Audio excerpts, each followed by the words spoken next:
नमस्कार दोस्तों, आप सभी का हार्दिक स्वागत है एक बार फिर से 3 जून का ट्यूटोरियल सेशन में आज स्टार्ट करेंगे। और हमेशा की तरह ग्रामर वोकैबुलरी पर मेरा फोकस रहेगा और जो भी इंपॉर्टेंट चीज़ें हैं वो आप ज़रूर से नोट करते चलिए। और जिन बच्चों को डर लगता है न्यूज़पेपर से, जिनको लगता है कि अखबार पढ़ना हमारे लिए कैसे संभव हो सकता है, उनको बता दूं मैं कि आप इसको न्यूज़पेपर मान के चलो ही मत। आप इसको ऐसे मानकर चलिए कि एक स्लाइड है, एक पैराग्राफ है, उसमें हम वोकैबुलरी और ग्रामर सीखने वाले हैं। बस इस उत्साह के साथ जुड़े रहें, सेशन को एंड तक देखें, डेफिनेटली बहुत इंप्रूवमेंट आएगा। आप 15-20 दिनों में ये खुद बताने लग जाएंगे, आपको खुद को फीलिंग आने लग जाएगी कि हाँ बहुत इंप्रूवमेंट है। चलिए स्टार्ट करते हैं। हिंदू न्यूज़पेपर से मॉन्यूमेंटल हरी की हम डिस्कशन यहाँ पे स्टार्ट करेंगे। मॉन्यूमेंटल हरी, तो सबसे पहले जानिए कि ये मॉन्यूमेंटल, अगर मैं पार्ट ऑफ स्पीच की बात करूँ तो मॉन्यूमेंटल तो है एडजेक्टिव, ठीक है। और ये जो है ये यहाँ पे है नाउन, तो नाउन को मॉडिफाई करने वाला शब्द क्या होता है? एडजेक्टिव होता है। तो हरी यहाँ पे नाउन है और मॉन्यूमेंटल एडजेक्टिव है। एक बात यहाँ पे आप समझने योग्य ये है कि जिस भी शब्द के एंड में एल आप देखते हो, जिन भी शब्द के एंड में आप एल देखते हो, जैसे कम्युनल मान सकते हो आप, कम्युनल है तो वो एक एडजेक्टिव है, ठीक है ना। तो वैसे ही ये वाला है तो ये एक एडजेक्टिव हो गया, ठीक है। मॉन्यूमेंटल का मतलब क्या है? मॉन्यूमेंटल से मतलब होता है बहुत बड़ा। मॉन्यूमेंटल से मतलब क्या है? बहुत बड़ा। हम कुछ सिनोनिम्स देखें अगर इसके मॉन्यूमेंटल के, तो देखो एक तो मॉन्यूमेंट से संबंधित होता है उसको मॉन्यूमेंटल बोलते हैं, लेकिन यहाँ पे बहुत ही विशाल, बहुत ही बड़ा, बहुत ही ह्यूज, तो इसके लिए कुछ सिनोनिम्स ले सकते हैं। बहुत ही इंप्रेसिव, बहुत ही शानदार। तो यहाँ मैं लिख देता हूँ कि मॉन्यूमेंटल के सिनोनिम्स क्या क्या हो सकते हैं, आप नोट कर लीजिएगा। मॉन्यूमेंटल का आप कर सकते हो ह्यूज, ठीक है। इसके अलावा आप कर सकते हो वेरी बिग।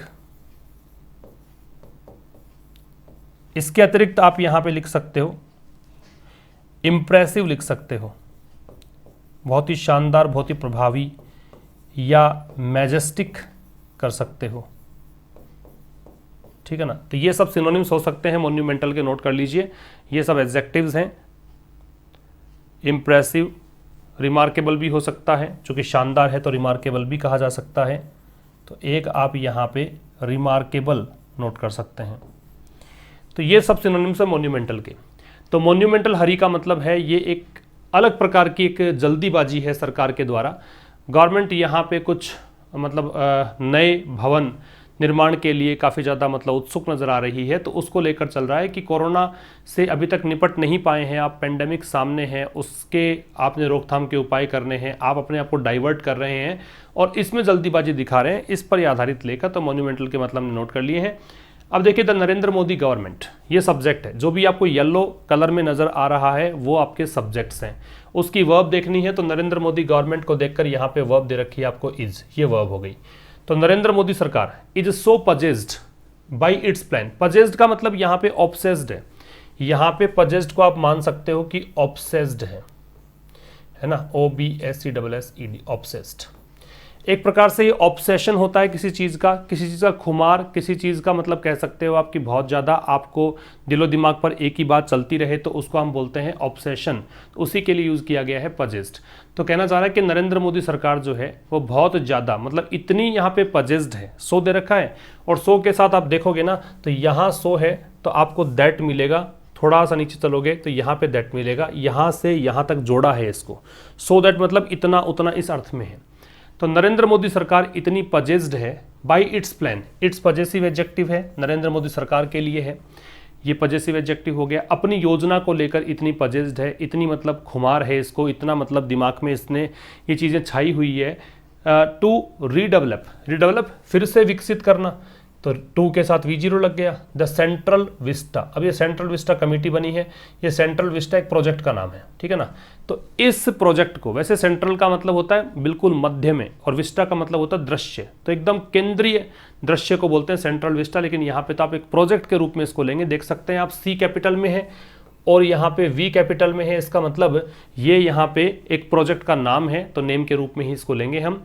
तो नरेंद्र मोदी सरकार अपनी एक योजना है, इसकी योजना किस चीज़ की है कि सेंट्रल विस्टा को रीडेवलप करना चाहती है।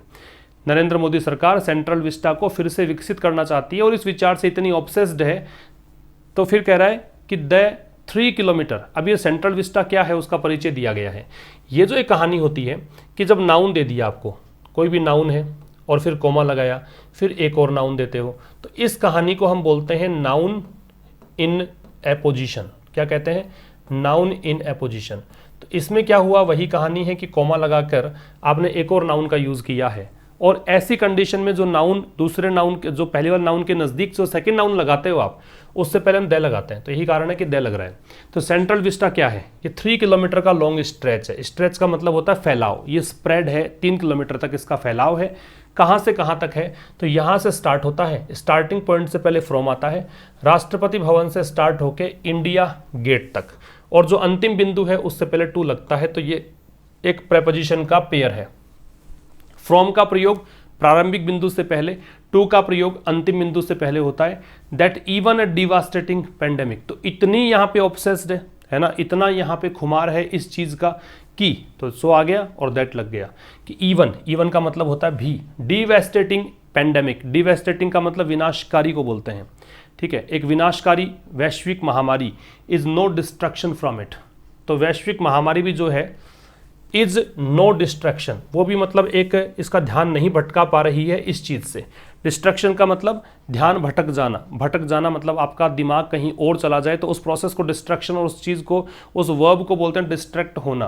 तो ये भी जो डिवास्टेटिंग पेंडेमिक है, ये सब्जेक्ट हो गया, इसको देखकर इज है, वो भी कोई डिस्ट्रैक्शन नहीं है इसके लिए, मतलब इस चीज से, किस चीज से, इस पर ध्यान केंद्रित है, और इस चीज से यहाँ पर मतलब इस इट जो है वो इस प्लान के लिए है, सेंट्रल विस्टा प्रोजेक्ट के लिए है, इससे डिस्ट्रैक्शन नहीं है ये चीज भी, ठीक है। यहाँ तक समझ में आपको आ गया होगा। तो यहाँ हमने क्या सीखा है, 2 हमने सब्जेक्ट निकाले। नरेंद्र मोदी गवर्नमेंट सब्जेक्ट था, इज वर्ब थी, फिर डिवास्टेटिंग पेंडेमिक यहाँ सब्जेक्ट था, इज यहाँ पे वर्ब है, और इसके अंदर पेंडेमिक जो है वो नाउन है, और ये जो डिवास्टेटिंग है वो एक एडजेक्टिव है।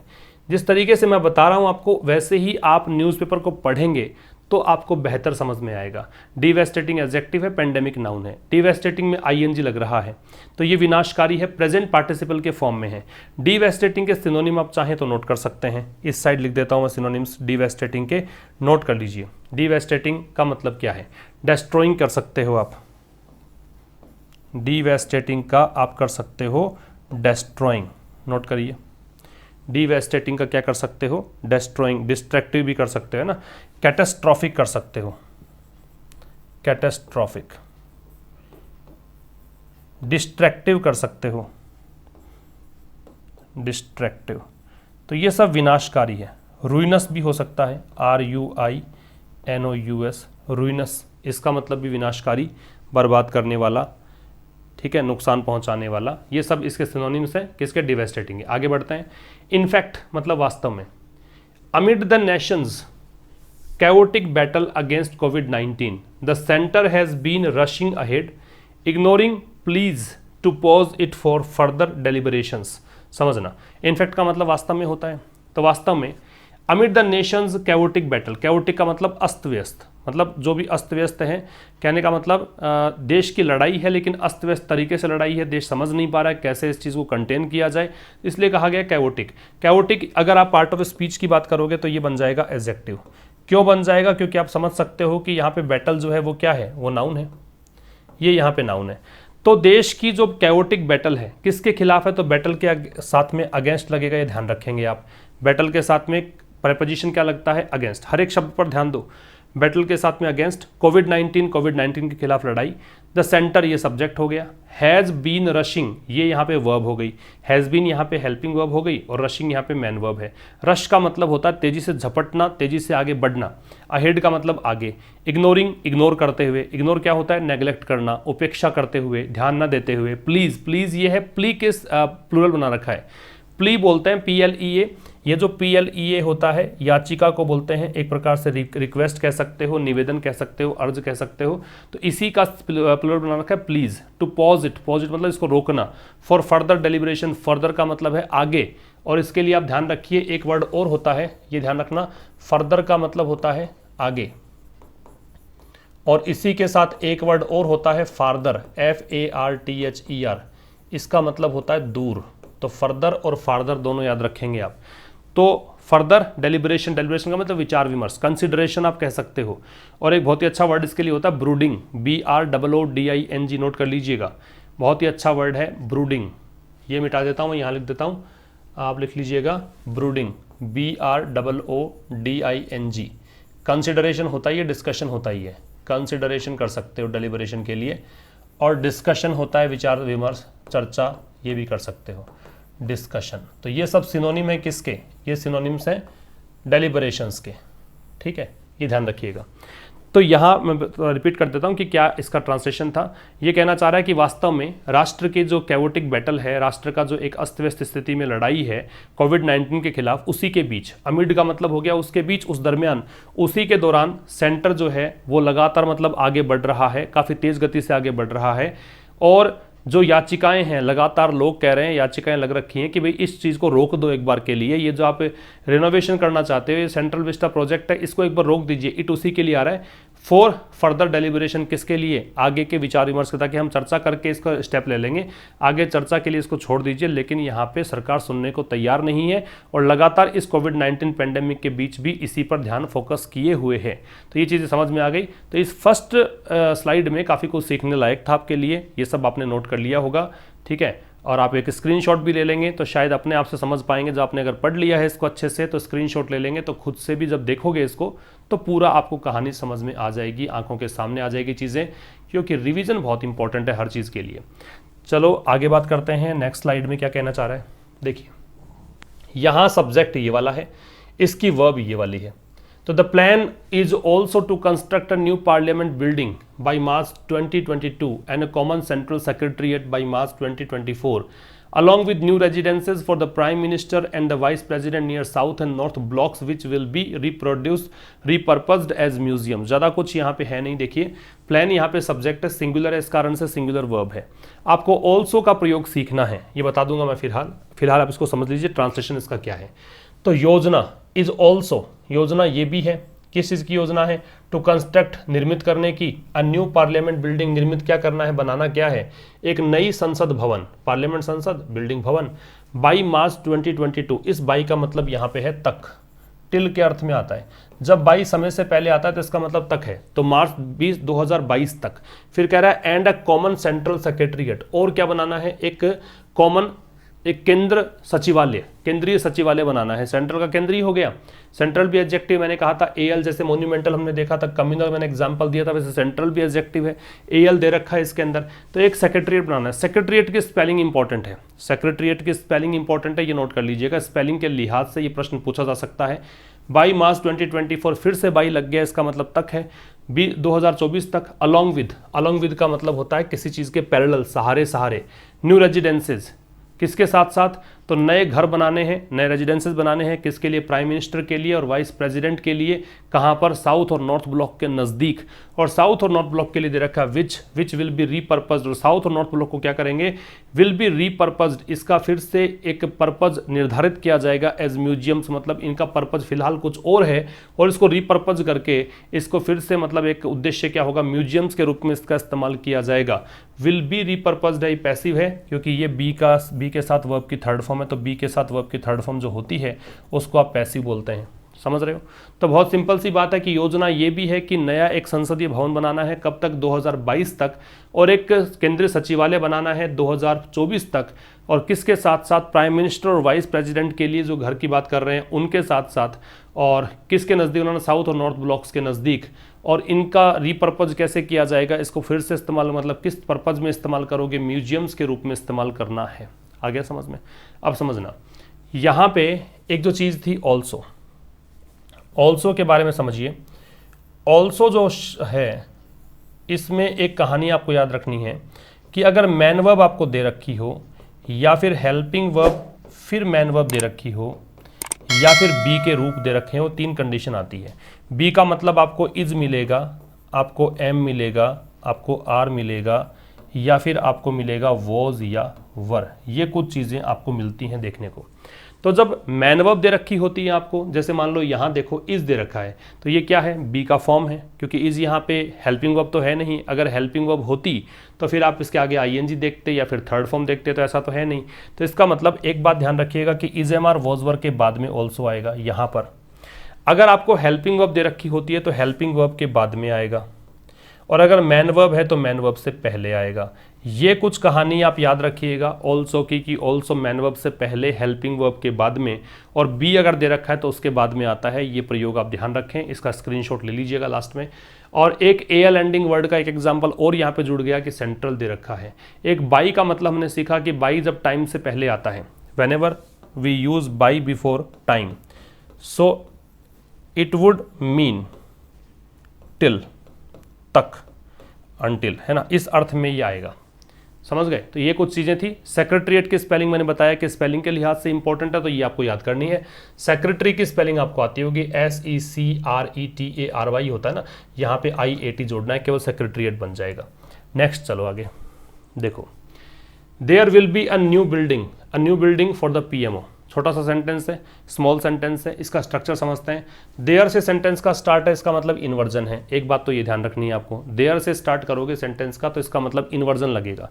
इन्वर्जन का मतलब क्या होता है? इन्वर्जन का मतलब देखो, देयर से स्टार्ट करते हो तो आप स्ट्रक्चर याद रखिएगा, पहले आपको हेल्पिंग वर्ब लगानी है, उसके बाद में आपको आगे चलना है। ये एक इन्वर्जन ध्यान रखिए देयर वाले स्ट्रक्चर में। तो यही कारण है कि देयर से स्टार्ट है तो ये पहले विल बी आ गया, है ना, ये वर्ब आ गई, उसके बाद में आपने सब्जेक्ट का प्रयोग किया, तो सब्जेक्ट ये है अ new building for the PMO। ये प्रधानमंत्री कार्यालय है ना, तो एक नई बिल्डिंग होगी किसके लिए? PMO के लिए, तो इसके लिए नई बिल्डिंग होगी। छोटा सा स्ट्रक्चर है, ज़्यादा कुछ खास नहीं है इसमें। अ ड्राफ्ट मास्टर प्लान, तो ये एक सब्जेक्ट है। बाई अ प्राइवेट फर्म, तो एक ड्राफ्ट मास्टर प्लान, एक कह सकते हो ना, प्लान बनाते हैं कि कोई भी, जैसे आपने मकान बनाना है हमें तो एक नक्शा बनाते हैं, तो वैसे एक ड्राफ्ट मास्टर प्लान है। और किसने बनाया है? ये एक प्राइवेट फर्म ने बनाया है। प्राइवेट फर्म कौन सी है? जिसके साथ कॉन्ट्रैक्ट किया हुआ है, किसके द्वारा? गवर्नमेंट के द्वारा। हैज प्रपोज्ड, अब ये हैज प्रपोज्ड इसको देखकर है। हैज के साथ वर्ब की थर्ड फॉर्म लगाते हैं, पता है ही आपको, तो हैज के साथ वर्ब की थर्ड फॉर्म प्रपोज्ड है। अ ट्राइंगुलर मतलब त्रिकोणीय shaped parliament building next to the existing heritage structure and office buildings all along Rajpath after demolishing existing buildings। समझिए, देखो यहां तक PMO तक हो गया। अब कह रहा है कि ए ड्राफ्ट मास्टर, छोटा सा एक ढंग से समझने की कोशिश करना, इसको ज़्यादा कॉम्प्लिकेटेड नहीं बनाएंगे अपन, बहुत ईजी लैंग्वेज में है। ए ड्राफ्ट मास्टर प्लान है, एक प्लान है, और ये प्लान किसने बनाया है? प्राइवेट फर्म ने। प्राइवेट फर्म को किसने हायर कर रखा है? कॉन्ट्रैक्ट किसने करा? गवर्नमेंट ने। तो सीधी सी बात है, यहाँ पे सब्जेक्ट मास्टर प्लान है। मास्टर प्लान ने एक प्रपोज किया है, एक प्रस्ताव रखा है ना, एक प्रपोजल दिया है। किस चीज़ का?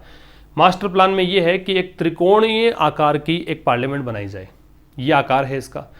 और ये कहाँ बनाई जाए? तो नेक्स्ट के साथ टू लगता है, नेक्स्ट के साथ में टू लगेगा जब दे रखा हो किस से अगला, ठीक है, तो नेक्स्ट टू।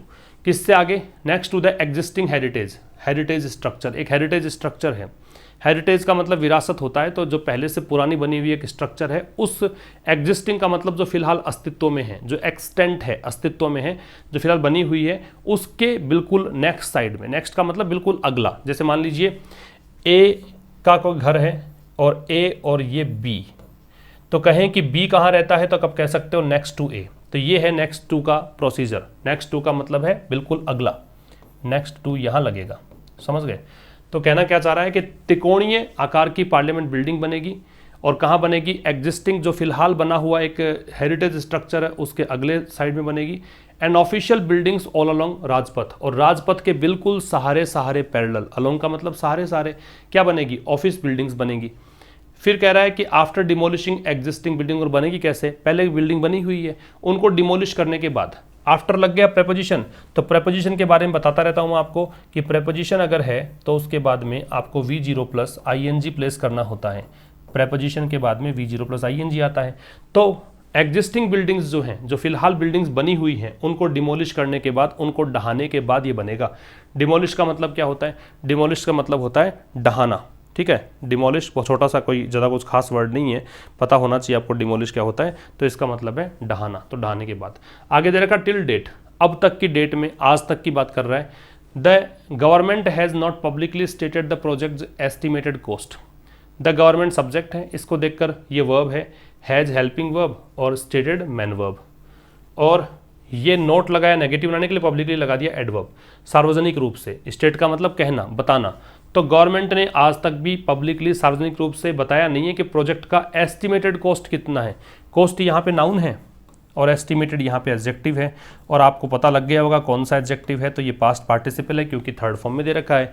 एस्टिमेटेड का मतलब कितनी पूर्व निर्धारित है, आपका कितना मतलब प्लानिंग है, आपकी पूर्व योजना कितनी है, इस प्रोजेक्ट पे खर्चा करने की, ये सब बताई नहीं है। तो अब तक की डेट में गवर्नमेंट ने पब्लिकली ये नहीं बताया है कि इसकी एस्टिमेटेड कॉस्ट कितनी होगी, लगभग खर्चा कितना आएगा, ये नहीं बताया है। ठीक है, आगे बढ़ते हैं। देखो, द कंस्ट्रक्शन, ये सब्जेक्ट है, किसका कंस्ट्रक्शन, तो of the new parliament building according to the CPWD application for environmental clearance for the project on March 12 is estimated to cost 922 crore rupees. अब यहाँ पे एक और एडजेक्टिव दे रखा है और उसी तरीके से दे रखा है एनवायरमेंटल। अभी हमने देखा था मॉन्यूमेंटल, है ना, वैसे ही ये था एनवायरमेंटल। तो द कंस्ट्रक्शन ये सब्जेक्ट है। कंस्ट्रक्शन किसका, नई पार्लियामेंट बिल्डिंग का, नए संसद भवन का। According to the CPWD application, किसके अनुसार, CPWD की एप्लीकेशन के अनुसार। अब आपसे कोई पूछे कि भी CPWD क्या है, तो ये सेंट्रल पब्लिक वर्क्स डिपार्टमेंट है। PWD तो समझते ही हो आप, पब्लिक वर्क्स डिपार्टमेंट होता है, ये सेंट्रल पब्लिक वर्क्स डिपार्टमेंट है। ठीक है ना, तो किसके अनुसार है, के अनुसार के लिए अकॉर्डिंग टू लगता है। अकॉर्डिंग टू के लिए कहानी समझ में आनी चाहिए आपको कि अकॉर्डिंग टू मी कभी नहीं होता, अकॉर्डिंग टू मी ये कभी नहीं होता, ये आप याद रखेंगे, ये नई चीज़ याद रखना, एरर का प्रश्न बनता है इस पर। तो कह रहा है कि कंस्ट्रक्शन किसका, नई पार्लियामेंट की बिल्डिंग का, किसके अकॉर्डिंग, CPWD की एप्लीकेशन के अकॉर्डिंग।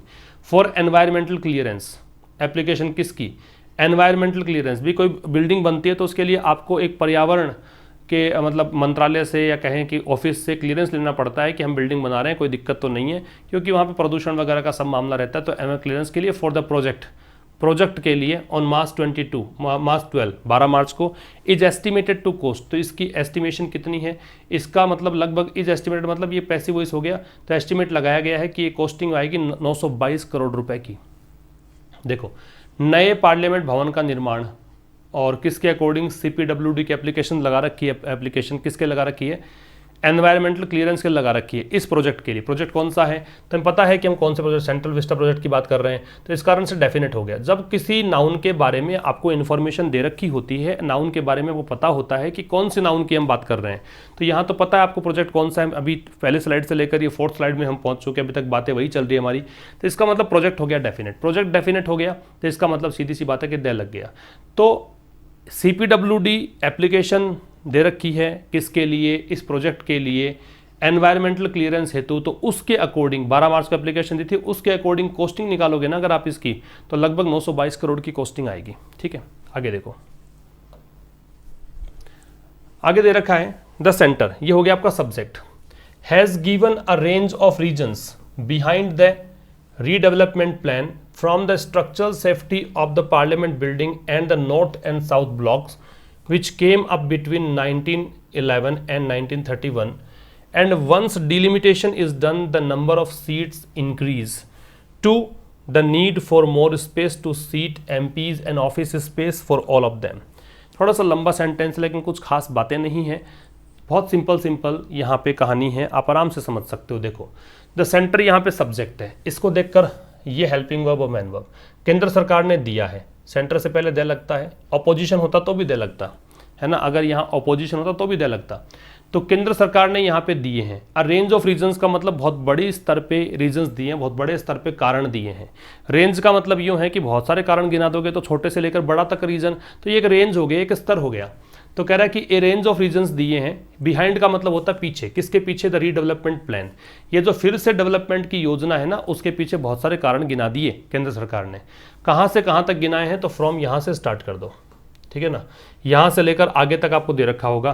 तो ये देखो, ये दे रखा है 2 आपको यहाँ पे, तो यहाँ से स्टार्ट करो। स्ट्रक्चरल सेफ्टी, पहली बात गवर्नमेंट ने कहा कि स्ट्रक्चरल सेफ्टी, एक और एडजेक्टिव है। देखो आज हमने क्या सीखा, एक नई चीज़ सीखी कि air ending words are adjectives. अभी पिछले स्लाइड में एनवायरमेंटल हमने देखा, यहाँ हमने स्ट्रक्चरल देख लिया, कम्युनल मैंने बताया था, मोन्यूमेंटल मैंने बताया था, ठीक है ना। तो ये सब एडजेक्टिव्स हैं। तो from the structural safety of the parliament building, एक बात तो बताई कि ये ढांचागत सुरक्षा रहेगी, स्ट्रक्चरल सेफ्टी रहेगी पार्लियामेंट बिल्डिंग की। दूसरा क्या बताया, the north and south blocks, north और साउथ ब्लॉक्स की सेफ्टी रहेगी।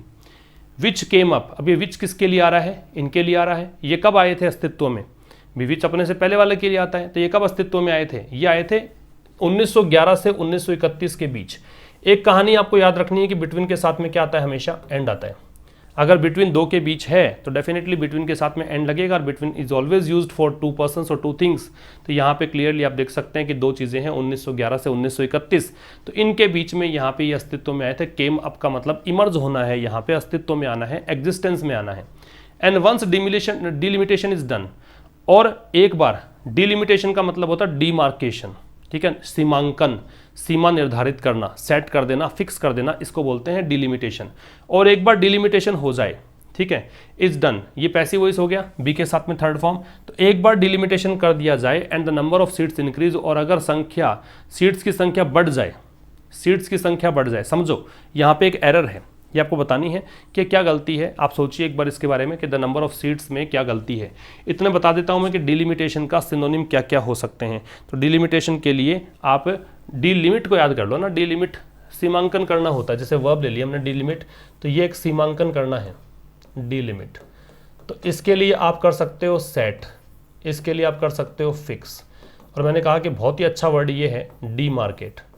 ये आपको एग्जाम में पूछा भी गया है और पूछे जाने की संभावना भी है। DEMARCATE, डीमार्केट, याद रखना इसको, काफ़ी इंपॉर्टेंट है, काफ़ी अच्छा वर्ड है, ठीक है। तो एक बार सीमांकन हो जाए और the number of seats increase, और संख्या बढ़ जाए सीट्स की। समझो यहाँ पे गलती ये थी कि यहाँ पे सब्जेक्ट द नंबर है, द नंबर सब्जेक्ट है, तो यहाँ पे इंक्रीजेज आएगा, ठीक है। और अगर एक सीट की संख्या बढ़ जाए, फिर देखो टू द नीड, अब वहां से स्टार्ट किया फ्रॉम से, अब आ गया टू पे, ये यहां से लेकर यहां तक, कहां तक? To the need for, need के साथ में फॉर लगता है, ये बात ध्यान रखनी है आपको। For more space to seat MPs, तो टू द नीड फॉर, अब आवश्यकता, दूसरा कारण क्या बताया कि हमें आवश्यकता है अधिक स्थान की, संख्या बढ़ जाएगी तो हमें सीट चाहिएगी MPs के लिए अधिक।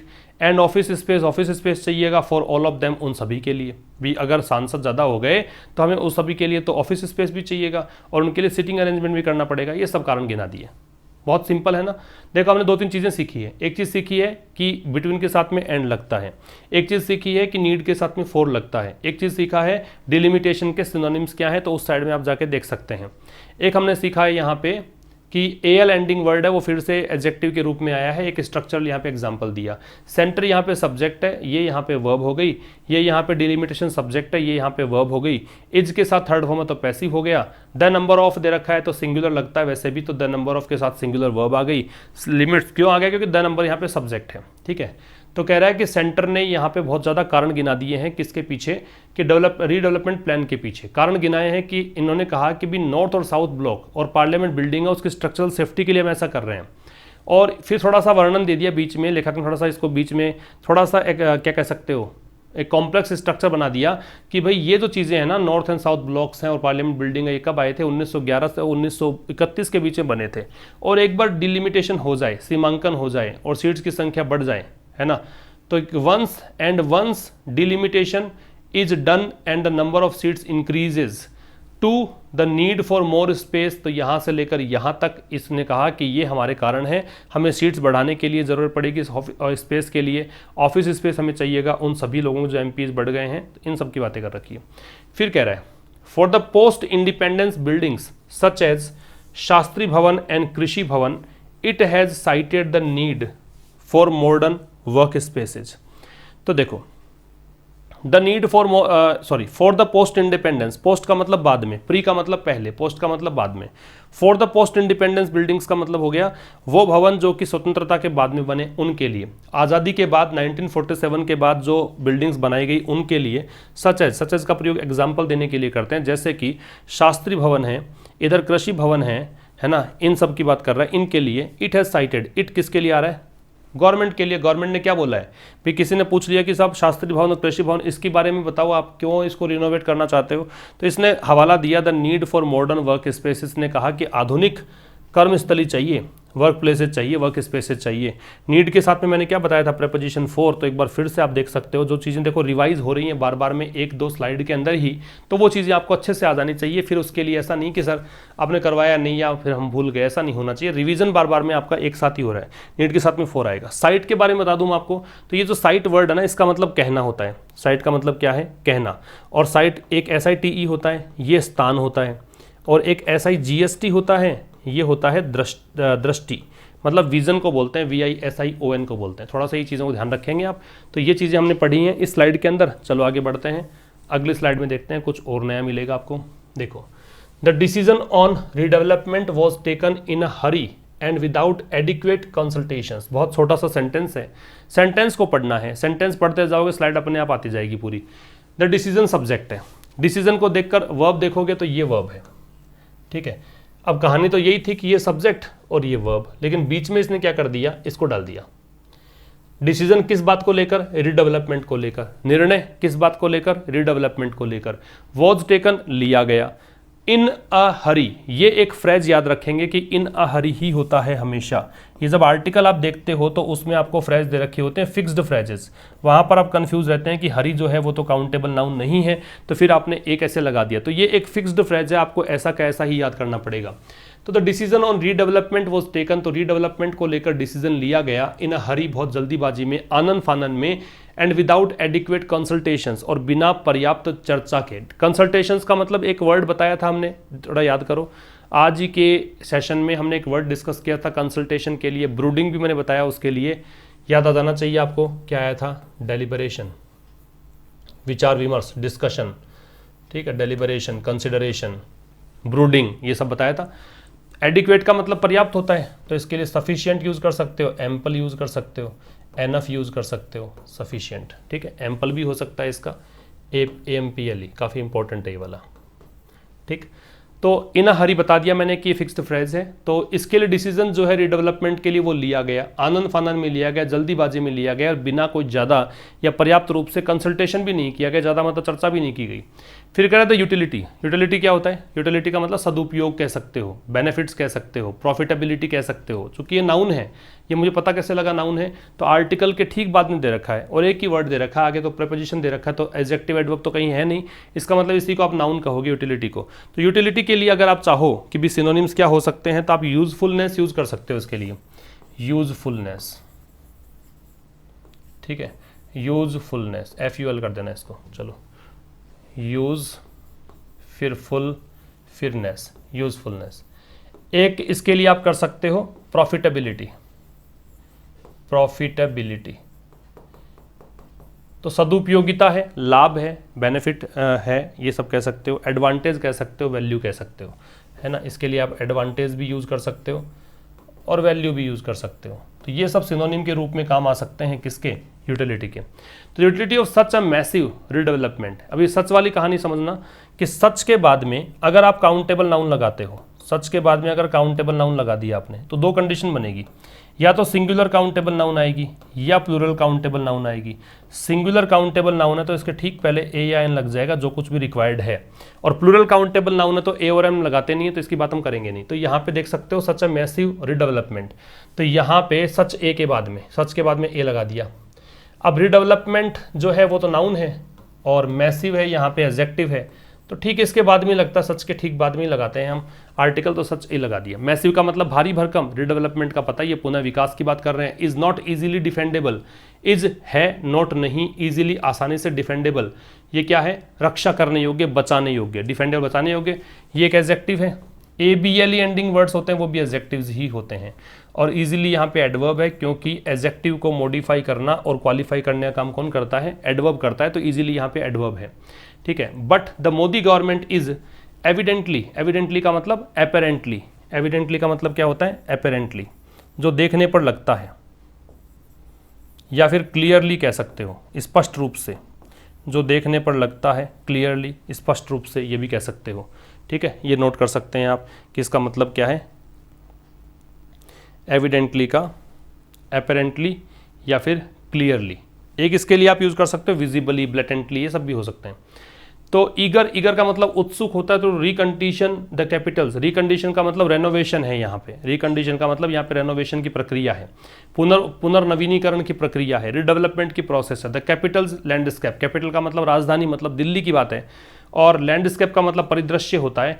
As its monumental legacy, monumental बताइए अपने शानदार भव्य, लिगेसी का मतलब वसीयत, विरासत उसको बोलते हैं।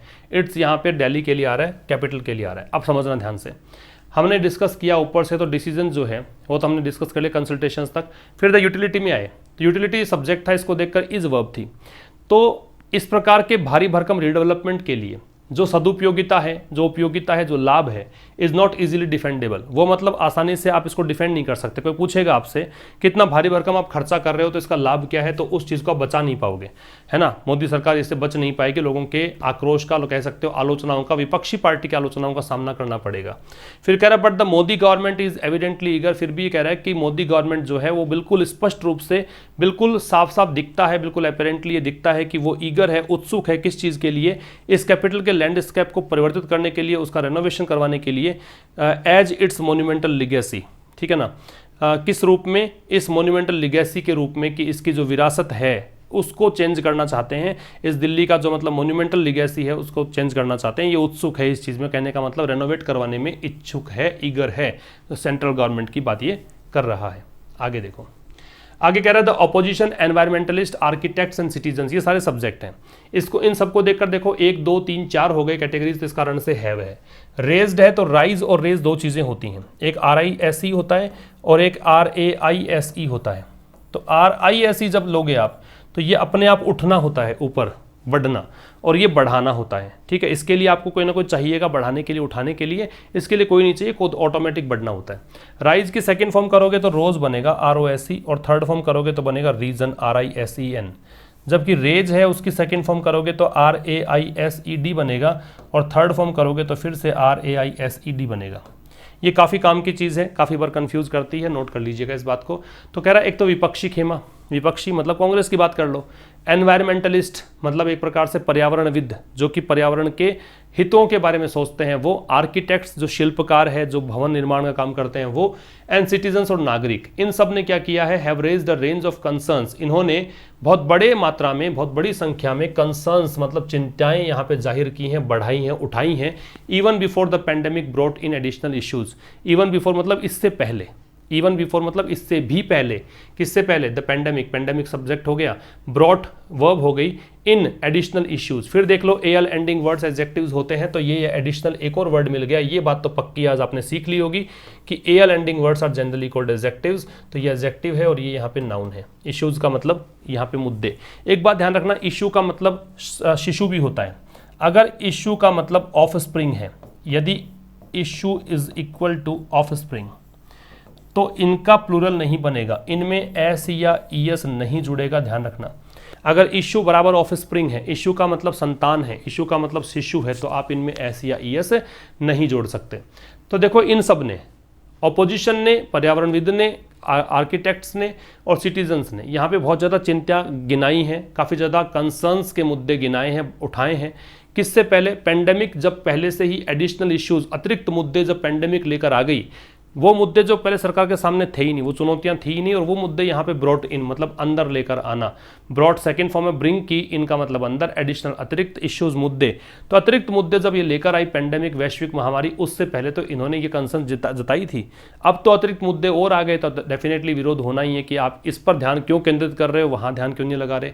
फिर कह रहे but far from pausing, several key approvals for the proposed parliament building have been pushed during the lockdown, leading to allegation of a lack of transparency। समझिए, कहना चाह रहा है बट, लेकिन, फार फ्रॉम पॉजिंग मतलब रोक तो रहे नहीं है। पॉज का तो रोकना होता है भाई, पॉज तो समझते हो ना, मोबाइल के अंदर भी आता है पॉज, और पॉज तो आप कैमरा लोगे तो उसमें भी पॉज का बटन आएगा। तो ये कह रहा है फार फ्रॉम पॉजिंग, इससे तो बहुत दूर है, रोकने की बात तो बहुत दूर है। चूंकि फ्रॉम प्रेपोजिशन, इस कारण से यहाँ पे ING का प्रयोग है। सेवरल की अप्रूवल, सेवरल का मतलब अनेक होता है, और सेवरल के साथ में नाउन जो लगती है, प्लूरल लगती है, इस कारण से देखो एस दे रखा है। की का मतलब यहाँ पे इंपॉर्टेंट है, सिग्निफिकेंट है। जबकि एडजेक्टिव के रूप में आता है तो इसका मतलब होता है इंपॉर्टेंट, सिग्निफिकेंट। तो कह रहा है अनेकों यहाँ पे महत्वपूर्ण अप्रूवल्स जो चाहिए थे, है ना, समझना कि इस चीज़ से दूर, रोकने की बात तो बहुत दूर है। यहाँ पे जो की अप्रूवल्स चाहिए थे सरकार को, कोई भवन निर्माण के लिए अप्रूवल्स तो चाहिए, जैसे एनवायरमेंटल की बात ही कर लो आप, एनवायरमेंटल के लिए अभी आपको अप्रूवल चाहिए। तो जो की अप्रूवल्स चाहिए थे for the proposed parliament building, किसके लिए? प्रस्तावित जो संसद भवन है उसके लिए। प्रपोज्ड यहाँ पे प्रस्तावित, पार्लियामेंट बिल्डिंग संसदीय भवन, तो उन को क्या कर दिया गया? ये देखो पैसिव वॉइस है, हैव बीन पुश्ड, इनको पुश कर दिया गया, आगे बढ़ा दिया गया, एनकरेज कर दिया गया, पुश कर दिया गया ड्यूरिंग द लॉकडाउन, लॉकडाउन के दौरान ही। अप्रूवल चाहिए, फाइल लगा दी लॉकडाउन में।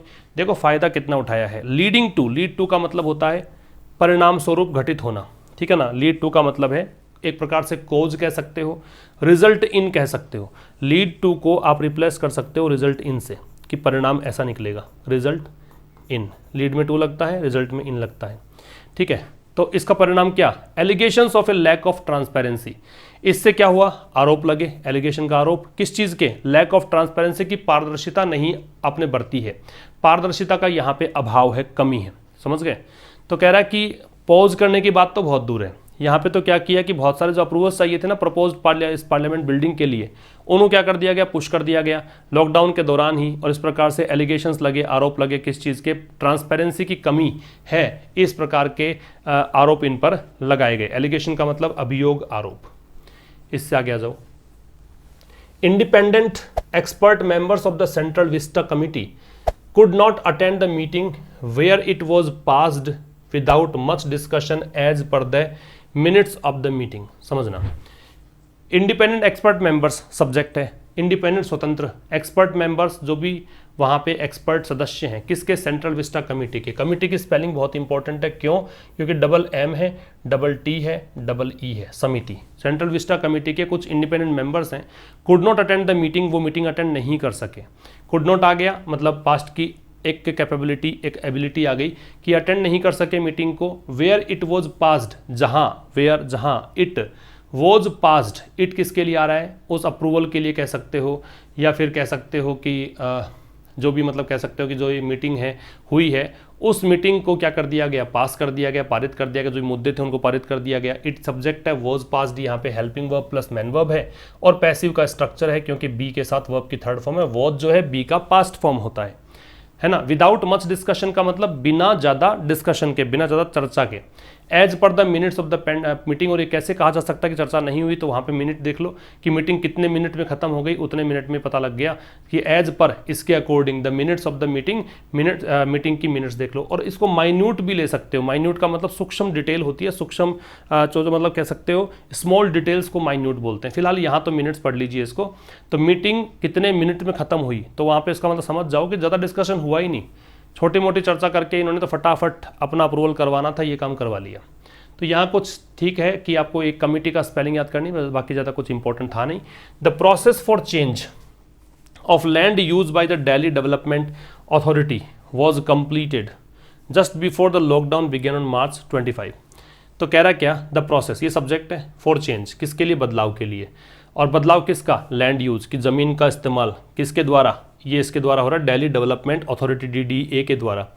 वॉज कंप्लीटेड, वॉज यहाँ पे आ रहा है, इसको देखकर ये प्रोसेस कंप्लीट किया गया, इसको ऐसे पढ़ो, प्रोसेस वॉज कंप्लीटेड, कंप्लीट किया गया, ठीक है।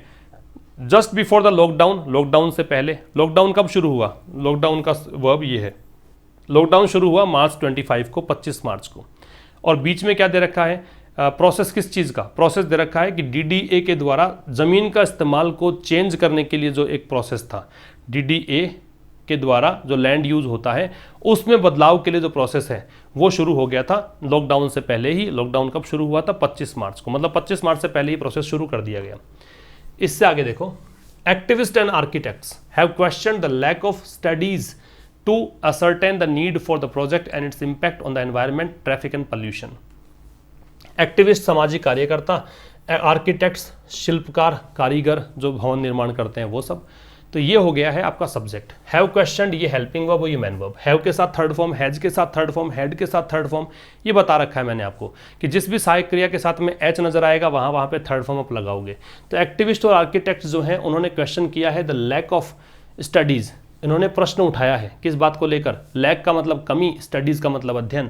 अब आप पूछोगे लैक से पहले दै क्यों है, तो आप समझिए कि लैक किस चीज़ का है, तो यहाँ पे दे रखा है लैक स्टडीज़ का है, अध्ययन नहीं हुआ है, अध्ययन की कमी रही है, इस बात का लैक है तो लैक से दै लगेगा।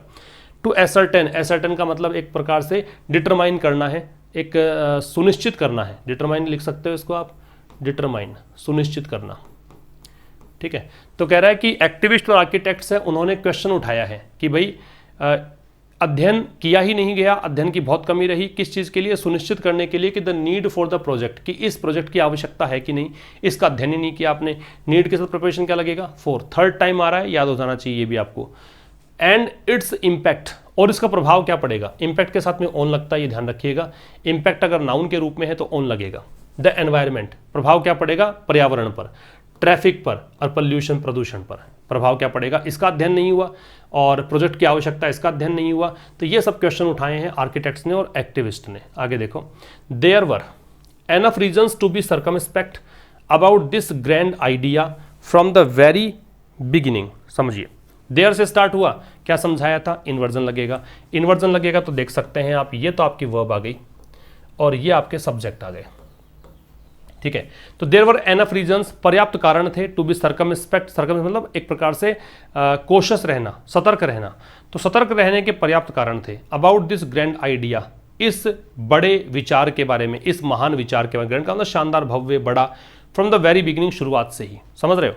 तो यहाँ पे सर्कमस्पेक्ट का मतलब नोट कर सकते हैं आप, कोशस, वेरी इसको लिख सकते हैं, या तो वेरी लिख सकते हैं WARY, या कोशस लिख सकते हैं CAUTIOUS, कोशस। ठीक है, सावधान, अलर्ट भी लिख सकते हो। तो कह रहा है कि एनफ रीजन्स थे, पर्याप्त कारण थे कि सावधान रहने के, किस बारे में, इस विचार से, फ्रॉम द वेरी बिगिनिंग, शुरुआत से ही। एक बात समझिएगा कि एनफ जो है, एनफ के साथ में अगर आप लगाते हो नाउन, तो नाउन आता है बाद में। एनफ के साथ में नाउन जो है वो तो लगता है बाद में, लेकिन अगर एडजेक्टिव लगाओगे तो फिर एडजेक्टिव एनफ से पहले आएगा। एनफ बाद में आएगा, एडजेक्टिव पहले आएगा, ये भी ध्यान रखना है ना, इंपॉर्टेंट चीज़ है। आगे देखो, in the situation created by the pandemic it must be deferred and the idea revisited later. तो इन द सिचुएशन, सिचुएशन में कौन सी सिचुएशन, जो क्रिएट की गई है पेंडेमिक के द्वारा, वैश्विक महामारी के द्वारा जो सिचुएशन क्रिएट की गई है, जो सिचुएशन बनी है। It must B, it subject है, मस्ट बी डिफर्ड, डिफर्ड का मतलब टालना, आगे के लिए टाल देना, पोस्टपोन कर देना। क्या कह सकते हो, पोस्टपोन कर देना। ठीक है, तो कह रहा है कि इट मस्ट बी डिफर्ड, इसको टाल देना चाहिए। किस चीज़ को, ये जो काम चल रहा है, प्रोजेक्ट चल रहा है, इसको टाल देना चाहिए। And the idea revisited later, और इस विचार जो है, कौन सा विचार, यही कि इस प्रोजेक्ट को कंटिन्यू करना है, इस पर ध्यान देना, ये विचार है, इसको वापस से विजिट करने की ज़रूरत है। लेटर जो है वो समय के लिए आता है, और लेटर का अपोजिट जो होता है वो क्या होता है, वो होता है अर्लियर, ये इसका अपोजिट है। ठीक है, तो ये रिविजिटेड ही कैसे आया, तो देखो यहाँ पे बी आ चुका ऑलरेडी, तो यहाँ बी लगाने की जरूरत नहीं है। तो यहाँ भी आप मान के चलो कि ब्रैकेट में बी है, थर्ड फॉर्म है ये। ठीक है ना, ये पैसिव वॉइस दे रखा है। तो कह रहा सिचुएशन जो क्रिएट की गई है पेंडेमिक के द्वारा, इस सिचुएशन में इस प्लान को डिफर कर देना चाहिए, पोस्टपोन, स्थगित कर देना, आगे टाल देना चाहिए, और इस विचार को फिर से या आगे भविष्य में इसको रिविजिट करने की जरूरत है। ठीक है, अब हमारा है रिवीजन की बारी। तो पहले मैं रिवीजन से पर बता दूं कि इसका टोन क्या है। तो सस्पिशियस, एक प्रकार से डाउटफुल है लेखक, है ना, डाउट यहाँ पे जाहिर कर रहा है कि भाई शक, संदेह है लेखकों की वास्तव में मंशा क्या है गवर्नमेंट की, गवर्नमेंट ऐसा क्यों कर रही है। तो डाउटफुल प्रकार का एक टोन आप कह सकते हो। अब बात करें रिवीजन की, तो देखो जेटिसन का मतलब छोड़ना या त्यागना होता है। जेटिसन का मतलब छोड़ना या त्यागना, तो इनमें से ऐसा कौन सा वर्ड है, तो ये है रिलिंक्विश। फिर ऑस्टेंसिबली है। ऑस्टेंसिबली का मतलब होता है कि आप कह सकते हो जो देखने में लगता है, जो एपेरेंटली है, तो यहाँ पे ये एपेरेंटली आ जाएगा। फिर है अनवेल। अनवेल का मतलब होता है पर्दा उठाना, है ना, कोई चीज़ को मास्क लगा रखा है, मास्क हटाना, तो अनमास्क। भाई वेल का मतलब पर्दा होता है, घूंघट होता है, तो उसको हटाना, अन लगा दिया तो इसका मतलब उसको उठाना, तो अनमास्क करना। डिटूअर, डिटूअर का मतलब है आप कह सकते हो बाईपास, घुमा फिरा कर जाना। और स्केल अप का मतलब बढ़ाना, तो एक बचा है बूस्ट अप, इसका आप स्क्रीनशॉट ले सकते हैं। ये रिवीजन का था आज का। ठीक है, तो ये था आज के इस सेशन में। अब हम बात करेंगे कल ठीक शाम 5 बजे। बस आप सेशन को शेयर कर दिया कीजिए और लास्ट तक देखा करो, बहुत कुछ आपको इंप्रूवमेंट देखने को मिलेगा। 10-15 दिन में इंप्रूवमेंट नजर आ जाएगा। So thank you very much for watching till the end. कल मिलते हैं शाम को 5, तब तक के लिए नमस्कार। Thanks a lot.